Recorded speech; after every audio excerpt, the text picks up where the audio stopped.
I guess this is its own video. Fun. Fun.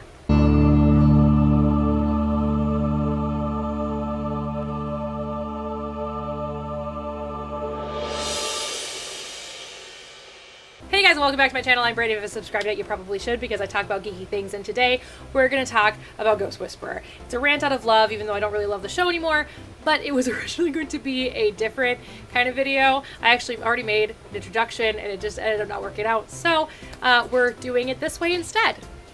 Because apparently, I have a lot to say about Ghost Whisperer, and I didn't realize I did, so let's just get down to it. All the things I hate about Ghost Whisperer, even though it used to be my favorite show. So here we go. What I filmed prior to filming this.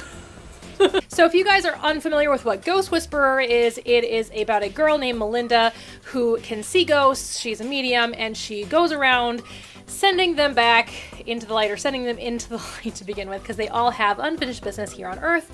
And so they need to go and talk to their loved ones, and Melinda helps them do that. The show itself is very, very episodic for the most part, which we'll get to, and it should have stayed that way. Let's just put it that way, shall we? It aired for the first time in 2006 on CBS, and it quickly became my favorite TV show of all time. As a matter of fact, when I lived in St. Cloud, my mom would come from here to St. Cloud every Friday.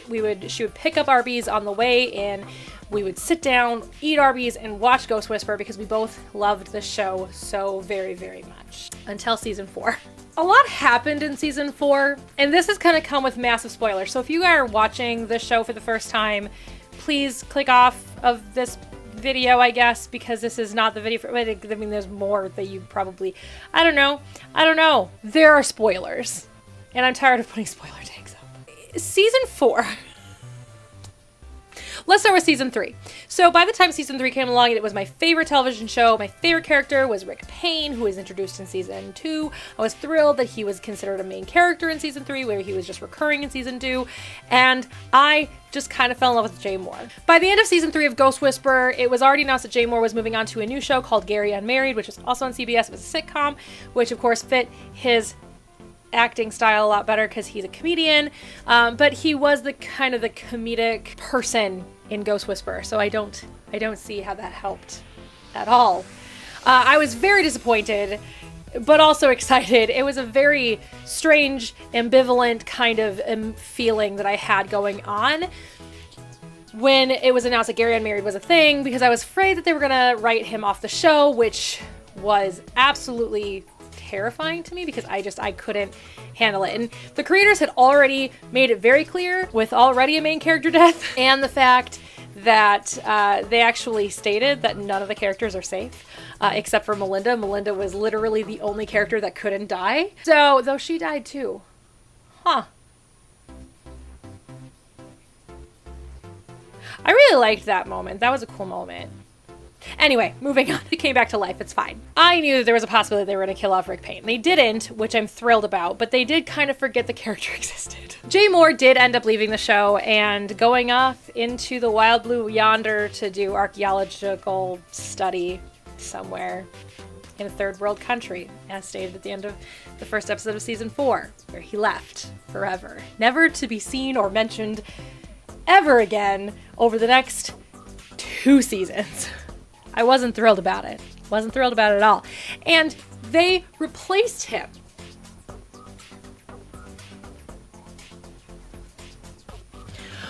with Jamie Kennedy. Cosmo doesn't like when I talk about it. Here's the thing. I hate Jamie Kennedy in everything he has ever done. On the off chance that Jamie Kennedy ever comes across his video, I doubt it, but in the off chance it ever does happen, I want you to understand, Jamie Kennedy, I hate everything you have ever done. You can't please everybody. And I am somebody that Jamie Kennedy cannot please. As a matter of fact, my favorite moment in Scream was when his character died. I do not like Jamie Kennedy. And what they did with his character was beyond stupid, because he dies and then is brought back to life and then can hear ghosts. What? Okay, it's fine. Create a universe. That's great. Create a universe. I don't care. Create all the universes that you want. But that doesn't make sense at all. We clear? We clear? Okay, so there's that. So not only did they replace one of my favorite actors at the time with one of my least favorite actors of all time, they made his character so incredibly stupid and useless. Can't handle it, you guys. I can't handle it. It's not the only stupid thing they did during season 4. That was just me. That's just my problem. That is my thing. If you like Jamie Kennedy, more power to you. I don't understand why, but like Jamie Kennedy, that's fine. I mean, Jennifer Love Hewitt did. They did it for a little while. So this is where a big spoiler happens. So this was actually leaked prior to the start of season 4, and so I was looking forward to this because I wanted it to happen, but at the same time, I was really kind of sad about it when it actually did happen because I knew that it wasn't going to happen for the reason I wanted it to happen, which was I wanted Jennifer Love Hewitt to end up, Melinda. Whoa. I wanted Melinda to end up with Rick Payne because I think that Jennifer Love Hewitt and Jay Moore have better chemistry, on-screen chemistry, than Jennifer Love Hewitt had with David Conrad, and I think Jim had kind of overspent his welcome. I never liked Jim. They should never have made her married to begin with.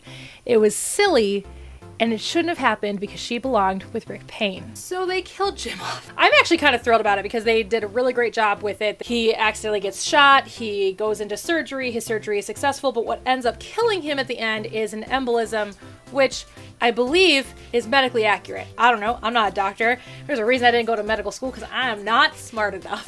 It's the reason I went to film school. But it sounded better, it sounded fine. Unlike what they did with Jamie Kennedy's character, so maybe it's not medically accurate. I don't know.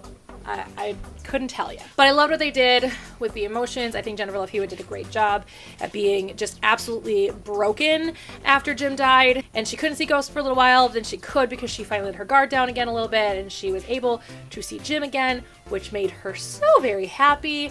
And then she tried to get him to cross over into the light, which he refused to do.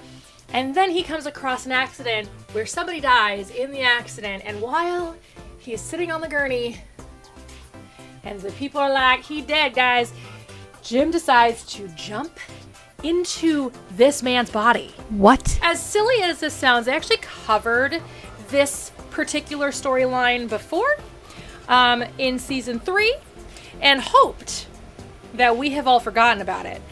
I didn't. Granted, I was studying film criticism at the time, so maybe I had a little bit of leeway on understanding films and understanding how television shows and films work and what to pay attention to and plot holes.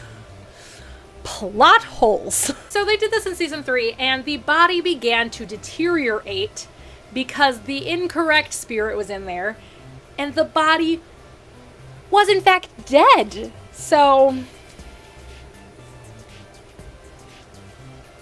they kind of all hoped we forgot about it so that they could pull off this really great love transcends death crap. I didn't forget about it, okay? Yeah. So I didn't forget about this. I was so angry about all this. And then I go into the Ghost Whisperer community, and they were all like, this is the greatest thing that ever happened. Jim isn't really dead. Oh. And I go, did everybody forget season 3? Am I the only person on this planet that is a fan of Ghost Whisperer that remembers that episode of season 3? And they're like, well, it had to have been different. Maybe it was because he had just died. No. They set up a universe, and they went against their own universe's rule.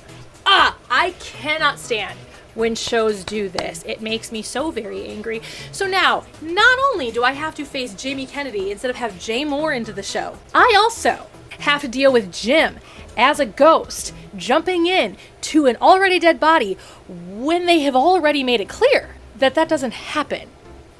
That can't happen within their universe. Okay? And Jim has no memory. No memory. Oh, and when we see reflections of him, we see the other actor. Because it isn't Jim's body anymore. Jim's body was embalmed and put into the ground. So we get to see Jim, but then whenever we see reflections, it is Sam.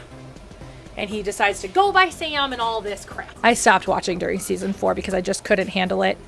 Eventually, he gets his memory back of Melinda and gets his memory back as Jim, and he lives life as Sam in the real world, but Jim in this other world. And everybody in the town that has no idea what's happening, because the only people that know what's happening is Jamie Kennedy's character Eli, Delia, and her son Ned. They're the only ones in this town that know what's happening. And this girl just recently lost her husband and is now dating another man and living with him. And everybody's okay with this? There's so much wrong with Ghost Whisperer, and it makes me so mad because it was so very good. It was such a good show, and we haven't even hit the reason why I wanted it to stay episodic. So let's talk about why it should have stayed episodic, because we've already talked about like the whole issue of season 4 when I stopped watching the show, and we're going to talk about season 5 in a minute, because I did eventually go back and watch season 5 because I decided I wanted to watch the first 3 seasons of Ghost Whisperer, and then I decided, because it was on Netflix, I don't know if there still are or not, but then I decided that I was going to watch season 4 and just get through it, and I was like, you know what, I may as well finish the whole series because it got canceled after season 5. So why is it that it should have remained episodic? Well, it's funny you ask. Nobody asked for this video. I asked for this video because I wanted to talk about this. I did actually talk about this in a previous video a long time ago, back when it first happened. But I don't know if I deleted the video or if I just made it private because it was made on a really crappy webcam and I hated it. So we have season 1, right? Season 1, we have Melinda, her best friend Andrea, her husband Jim, and they're all living and working together and having fun and blah, blah, blah, blah, blah. Then all of a sudden, Melinda comes across an evil spirit. She doesn't know who this is. We didn't know who it was either. We called him Wide-Brimmed Hat Man or Ghost or something like that because he wore a wide-brimmed hat. And we are clever. Actually, the show also gave him that moniker for a little while. And we knew that he was dangerous. And we knew that he was like this very powerful dark spirit.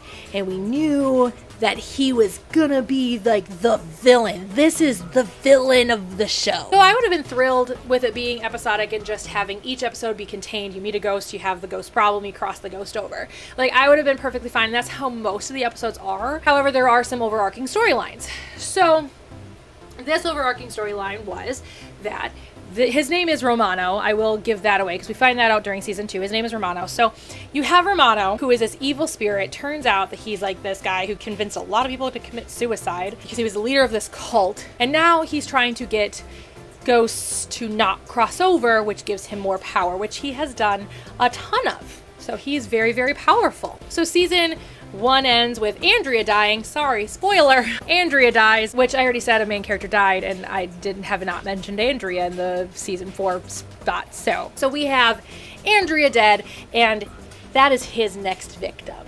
He's gonna make sure she doesn't cross over. So Melinda has to fight off Romano, which we still don't know his name, blah, blah, blah, blah, blah.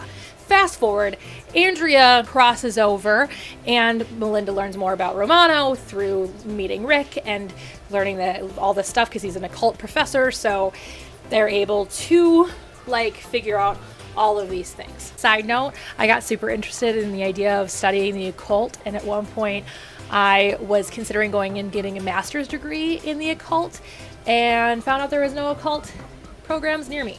I still think that'd be fun to learn about, but also kind of scary because the occult is a little nerve-wracking because there's lots of curses and lots of bad things. Then we meet this guy named Gabriel. So I'm thinking, okay, cool. So we got this guy Gabriel who can also see ghosts, and then we got Romano. They're working together, right? No, we never hear about Romano ever again. They don't mention him. He never appears. Nothing ever comes of the Romano character. All we know is that he doesn't get Andrea. Done with that storyline. So we have Gabriel. And Gabriel starts off as this really cool guy who can also see ghosts. Melinda and he are, becoming friends. And we're thinking, cool, this guy is really going to be great. And he's hot. Not that that means anything because, obviously Melinda's married. But, I'm not. And so we have this great interaction between the two. And then we find out that he's not exactly who he says he is, and that he's not this great guy, and that he's kind of evil. And so we're like, okay, cool. So he works with Romano. No. Okay, so he's the new bad guy. No. He also drops off the face of the planet. That is also never resolved. That storyline also never resolved. So if you're catching a pattern here, they don't resolve long-standing storylines. They don't. And so it would have been so much better if they had just made it episodic, meet ghost, ghost problem, crossover ghost, the end of the episode and move on to the next one.